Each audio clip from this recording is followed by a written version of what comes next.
तो hi guys, नमस्कार दोस्तों आप सभी का। और आज हम लोग बात करने वाले हैं एम्स और आईटीबीपी की वैकेंसी के बारे में। ठीक है, और ये दोनों जो हैं आपके मेडिकल फील्ड से जुड़े हुए हैं। एक है आपका एम्स देवघर, ठीक है, यानी कि all India institute of medical science Deoghar Jharkhand का है। मतलब सेंट्रल गवर्नमेंट का है, झारखंड में सिचुएटेड है। और आईटीबीपी मतलब भारत तिब्बत सीमा पुलिस, ठीक है। दोनों जगह पे वैकेंसीज आई हुई हैं। पहले हम लोग एम्स की वैकेंसी के ऊपर डिस्कस करेंगे, देन हम लोग आईटीबीपी की वैकेंसी को डिस्कस करेंगे, ठीक है।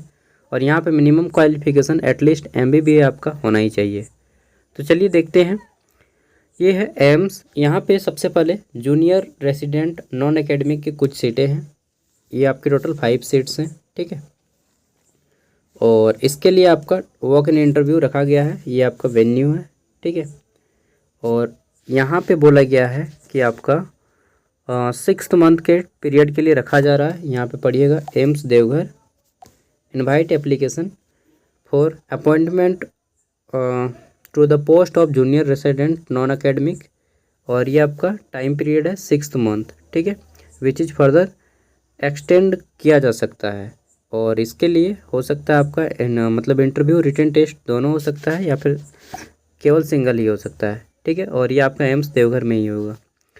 क्वालिफिकेशन की बात कर लेते हैं। तो क्वालिफिकेशन यहाँ पे बोला गया है आपका एमबीबीएस होना चाहिए, ठीक है।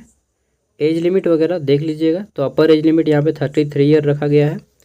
फॉर्म फीस, एप्लीकेशन फ़ीस काफ़ी ज़्यादा है। जनरल के लिए 3000, ओबीसी के लिए 1000 एंड एसटी एससी को यहाँ पे फॉर्म फीस नहीं लिया जाएगा, ठीक है।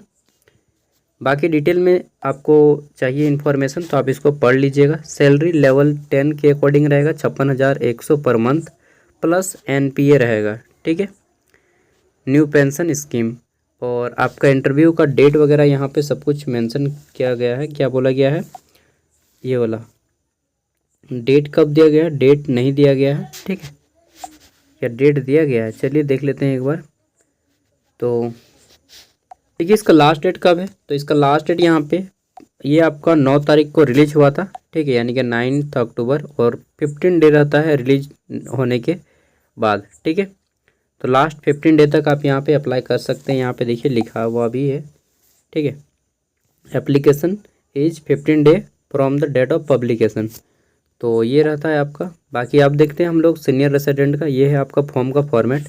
डिटेल में पढ़ लीजिएगा, सब कुछ आपको यहाँ पे मिल जाएगा। मैं केवल यहाँ पे सरसरी निगाहों से बता रहा हूँ, ठीक है, बस इन्फॉर्मेशन देने के हिसाब से। अब आगे देख लेते हैं। तो नेक्स्ट आपका ये भी आपका 9 अक्टूबर को रिलीज हुआ था। यहाँ पे टोटल डेट ऑफ इंटरव्यू देख लीजिए, इनका रखा गया है फिक्स। ये आपका 5 इंटरव्यू डेट, तो 5th और next working day of every month, ठीक है। और यहाँ पे date for receiving cut off copy ये रखा गया है, first round, second round and third round, ठीक है। 25 अक्टूबर और 25 नवंबर एंड 25 दिसंबर, 3 को डेट रखा गया है, आप लोग पढ़ लीजिएगा। और ये आपका जो है मैक्सिमम 3 ईयर के लिए रखा जा रहा है। फिलहाल आपको 1 year, 2 year and 3 year contractual है। बहुत सारे आपके डिपार्टमेंट्स हैं, ठीक है, आपको अपना डिपार्टमेंट देख लेना है। टोटल 39 डिपार्टमेंट से 101 सीट्स हैं। और इसके लिए जो क्वालिफिकेशन है सीनियर रेसिडेंट में, यहाँ पे आपका क्वालिफिकेशन क्या रखा गया है, तो ये आपका रखा गया है एमडी, एमएस या डीएनबी, ठीक है, ये आपका क्वालिफिकेशन। फॉर्म फीस देख लीजिए, तो आपका काफ़ी ज़्यादा है फॉर्म फीस, ठीक है। वहीं अब चलिए हम लोग इसका सैलरी की बात कर लेते हैं। तो आपका 67,700 रुपया है, साथ में अदर अलाउंसेस जितना भी रहेगा, एनपीए वगैरह। और ये आपका लेवल 11 रहेगा, ठीक है। बाकी ये रहा आपका एड्रेस, और आपको डिटेल में इसको स्टडी कर लेना है अगर आप अप्लाई करना चाहते हैं। अब चलिए हम लोग एम्स देवघर के बाद देखते हैं आईटीबीपी की वैकेंसी के बारे में, ठीक है। तो आईटीबीपी ने अभी वैकेंसीज निकाली हुई हैं, और ये आपका टोटल 345 345 वैकेंसीज हैं यहाँ पे, ठीक है, 345। इसमें से अलग अलग डिपार्टमेंट्स हैं और पोस्ट हैं अलग अलग। इसमें आपका पहला super specialist medical officer MO की, ठीक है। और सेकेंड इन कमांड है आपका 5 सीट है। नेक्स्ट है आपका स्पेशलिस्ट मेडिकल ऑफिसर ठीक है। और ये आपका डेप्यूटी कमांडेंट है और इसमें आपके 176 सीट्स हैं। नेक्स्ट है आपका यहाँ पे मेडिकल ऑफिसर की, ठीक है, असिस्टेंट कमांडेंट, और ये आपका 164 सीट्स है यहाँ पे। आगे देख लेते हैं डिटेल में क्वालिफिकेशन क्या चाहिए। तो देखिए यहाँ पे बोला गया है क्वालिफिकेशन के बारे में, और एक चीज़ यहाँ पे बोला गया है including 10% post reserve for ex serviceman. तो एक्स सर्विसमैन जो है यहाँ पे 10% पोस्ट उनके लिए रिजर्व रखा गया है। क्वालिफिकेशन की बात करें तो बोला गया है for super specialist medical officer second in commandant, ठीक है। तो सबका अलग अलग है। पहला है आपका ग्रुप ए के लिए सुपर स्पेशलिस्ट मेडिकल ऑफिसर के लिए बोला गया है कि ग्रेजुएट डिग्री होना चाहिए मिनिमम MBBS, ठीक है। फर्स्ट आपका ये है। Second should be enrolled in any state medical registered होना चाहिए under act and should have complete compulsory routine internship आपने कंप्लीट किया हो। साथ में इन्होंने बोला है शुड ऑल्सो पोस्ट ग्रेजुएट भी आप हों, ठीक है।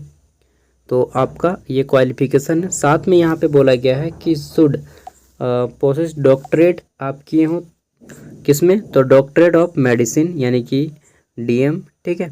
और आपका है, एक मिनट यार क्या थोड़ा हल्ला हो रहा है, चलिए तो कहाँ पे थे ये वाला ना, तो हाँ पोस्ट ग्रेजुएट उसके साथ ही डॉक्टरेट डिग्री है, और आपका medical council of India MCI से रजिस्टर होना चाहिए किस, या फिर अदर स्टेट से भी आप रजिस्टर हैं तो अभी अप्लाई कर पाइएगा। अच्छा एक क्वेश्चन आ सकता है कि अगर हमने फॉरेन या बाहर से किया है आउट ऑफ इंडिया से तो क्या हम अप्लाई कर सकते हैं। यहाँ पे तो कहीं भी नहीं लिखा हुआ है, ठीक है, तो आप लोग अप्लाई नहीं कर पाएंगे।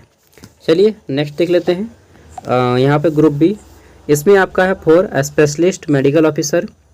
इसमें बोला गया है कि आपका बहुत सारा लंबा है यार, आप लोग पढ़ लीजिएगा, ठीक है।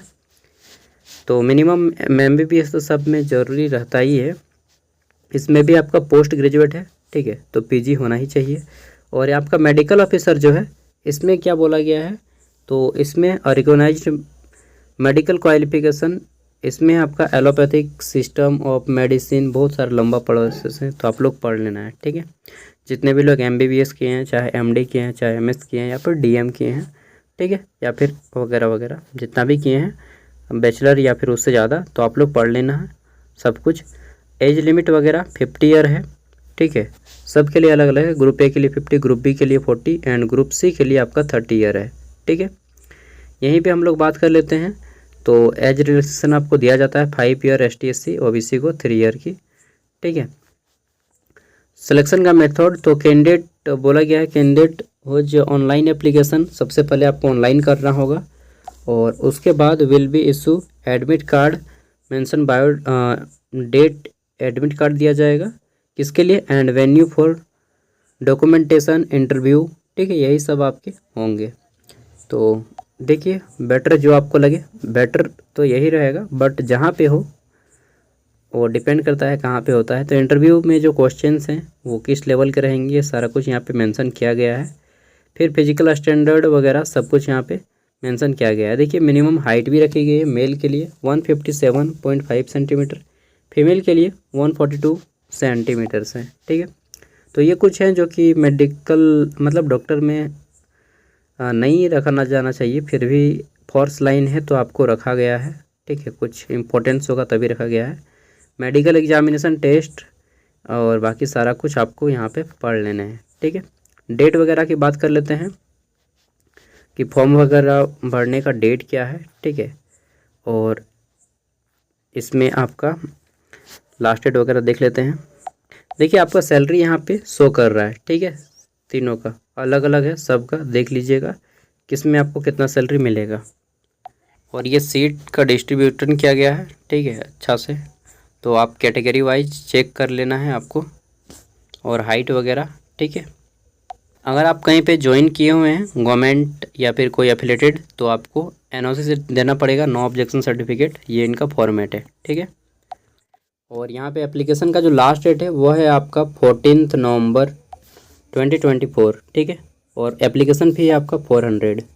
चलिए जितना भी इन्फॉर्मेशन मैंने दे पाया है तो उतना दे दिया, बाकी आप लोग पढ़ लीजिएगा, ठीक है। दोनों का एक साथ मैं मर्ज करके PDF दे दे रहा हूँ। बाय।